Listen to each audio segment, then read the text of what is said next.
Alright, this is my 2.5-year-old Savannah monitor, Smog. We have a story we're going to talk about with what happened with Smog. This was his raise-up enclosure. It's a 6-foot by 2-foot by 2-foot, completely sealed plyboard box. It's more like it's kind of shaped like a coffin. The substrate is sand, soil, and clay soil from my own yard. And I live in North Carolina, and we have a lot of clay in our soil, so I mixed in some of that too. Really good for burrows. But he lived in this thing since he was a hatchling the size of a quarter. In his new enclosure I built was a 7 by 3 by 5, and everything was going fine. And then about mid-November of 2012, I realized that he was not in coming out of his burrow. I hadn't seen him in a while, and he eats from a feed dish. He used to. I would put crickets, roaches, worms on it in a dish, and he'll eat them. But right now I'm feeding him by hand because in November he crashed. It was about mid-December when I decided to dig him up, and I dug up his burrow, and I found him deep in his burrow, and he had lost about half his weight. He was basically like skin and bones, and immediately called the vet, told him about it, and I brought him into the vet. They took blood work, and did blood work, a fecal test, watched him, and all those tests came back negative. No definitive answer of what it was. No parasites. I thought maybe dehydration had set in, but there was no signs of gout or organ failure. He was just extremely thin and very eyes closed, hardly active. So the vet gave me medication, but after reading another thread about somebody else's monitor, I realized when they are supposedly dehydrated, you're not supposed to put anything in their systems. So what I did was I used Pedialyte and liquid reptile vitamins and hooked up a fog system for. Here's the outlet. I'm not using it more, so I don't need to. But I used that system and ran it about almost 24 hours a day. Because since they lose most of their moisture through their breathing, I had thought that, okay, if he's breathing in air, if he can breathe in air with some electrolytes and some vitamins, it might help him. And it seemed to work. And then he went the whole month of January not eating. He was slowly getting back into his normal routine, starting to get a little bit more active. So the vet and I started trying to give him a liquid diet. I would just grind up with some vitamins and minerals. I would grind up his insects like roaches, crickets, grasshoppers, worms, and that thing, and make almost like a smoothie. And I was giving him injections through his mouth, and he was taking to him, but he would just immediately crap him out.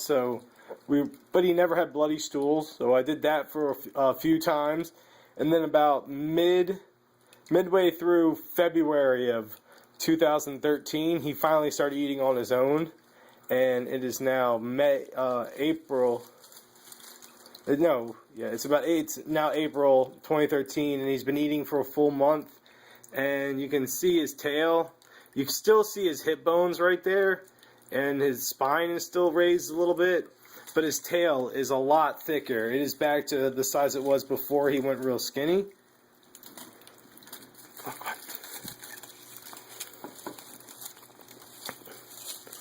Let me get him back into his. Come on.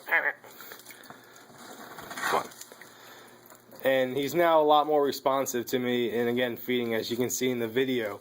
But I will say this about reptiles, and one thing the vet said to me was the fact that I had raised him on such a healthy diet. She believes that since I raised him on such a good diet that when he did, crash, whatever happened to him, when he used up all of his fat reserves, it didn't cause any organ failure because I had such good fat reserves built up. And we thought maybe it was bromation, because when I took a temperature reading of where he was, how deep he was in the soil, it was low 60s for the temperature. So we both thought that maybe he went into bromation, and his body slowed down. But even in the wild, a reptile, when their body slows down, they should be able to not lose as much weight that he did. So that was one of the things. And since then, even in this cage, this is about 1.5 feet of soil in this cage, and I have heat cable in the bottom of it on a thermostat with a temperature probe buried in the bottom, so I can keep a track. If I notice his burrow getting cold, I can turn it on and keep it slightly warm, not hot or anything. And the cable is mounted against the walls with brackets, so there's really no way he could dig it up.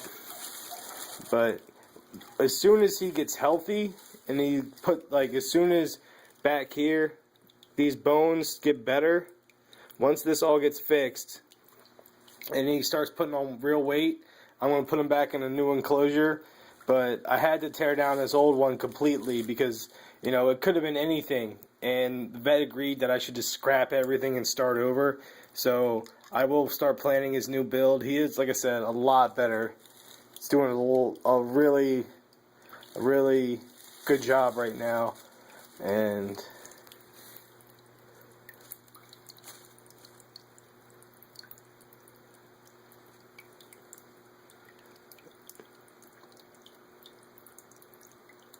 as you can see, just very active. And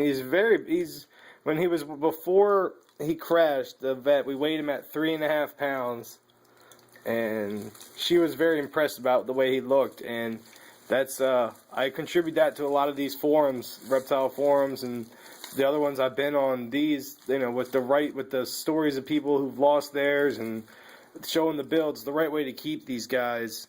And this will be a better cage. Like I said, right now this is just quarantine / rehab center. And the vet agreed not to put him in such a big enclosure again, just so you can make sure to keep an eye on him and, make sure nothing happens. But, like I said, doing well. This cage, I'll go over it again, is 6 feet by 2 feet by 2 feet. Again, not the appropriate size for an adult, but like I said earlier, we had to put him in here. This is a quarantine cage. This is also what we raised him in. I raised him in this from the size of a quarter, a hatchling size. He was about as big as a quarter, and he lived in here till 2012, when he was big enough to move into his full-grown enclosure. So, but I'll just go over it real quick. It is same dirt I used before. It's 1.5 feet sand soil with a little bit of clay soil mixed in. Holds great burrows. Basking site is over here. Buried her rat stack, so he doesn't have to worry about digging burrows anymore until he gets healthy. He sleeps in the bottom one. It's big enough for him to go completely in and move around in without much hassle. And it's completely buried. And the humidity stays in the 70 at the front. It's about 70%. The way back, it's 90 to 100%. And the second level is a little drier, but he can go in there if he wants. And his basking platform, halogen lights, is 140 degrees plus. And right here is a hollowed out dead log I had found. And it was buried. I sanitized it. I let it soak 24 hours and then baked it in the oven. But he has a tunnel that's buried. You can't see because the leaf litter's blocking it. But underneath this, it actually goes all the way to about here. And it makes an archway. It's half dug out. So he has a burrow under there too. But he doesn't go in there much. He prefers really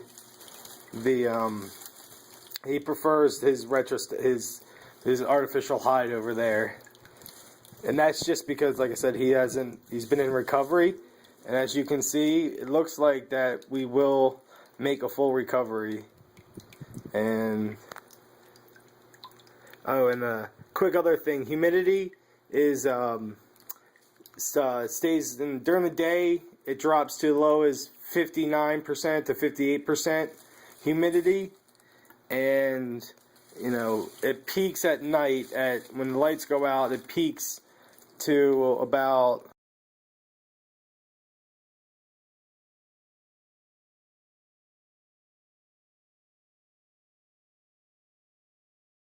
anywhere from 70 to 100%.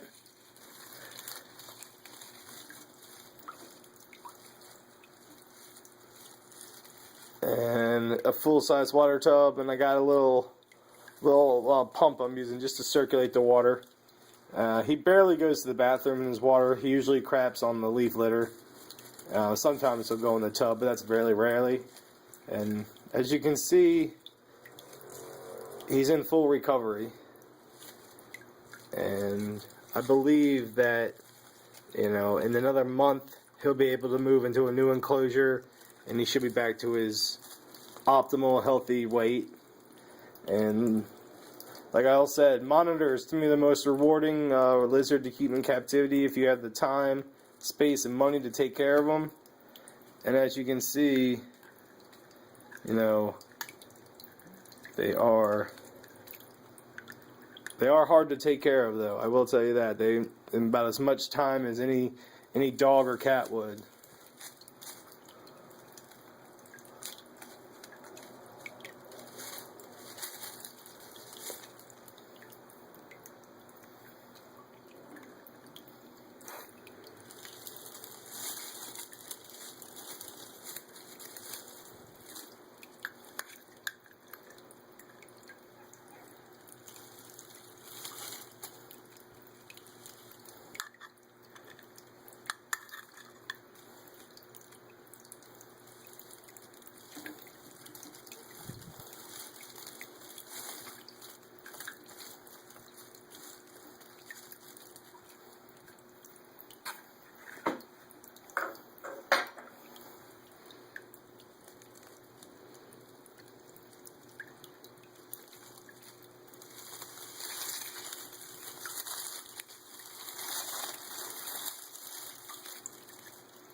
And he'll go in there and chill in the upper one, which the temperatures in there are almost 100, 120 if you check it with a temperature gun or with the probe.